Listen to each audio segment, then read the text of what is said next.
Let's learn how to get and use the new Notes feature in Facebook Messenger. Welcome back, everyone.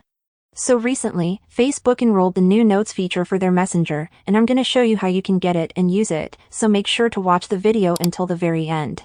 The process is the same for both iPhone and Android devices, and since this is a new feature that is similar to the Instagram Notes, we'll first open our App Store if you are on iOS or the Google Play Store if you are an Android user. We have to make sure that we have the latest version of Facebook Messenger installed on our device.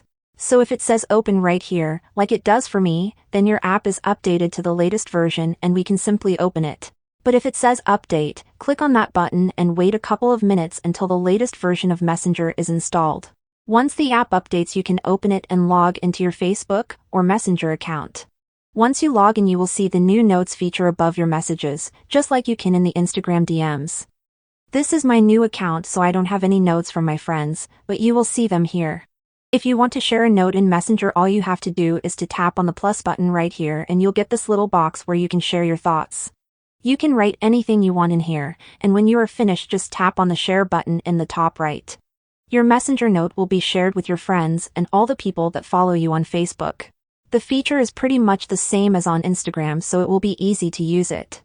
Your note will be visible for 24 hours after you post it, and if you want to delete a note before that, you can click on your profile picture and tap on the delete button.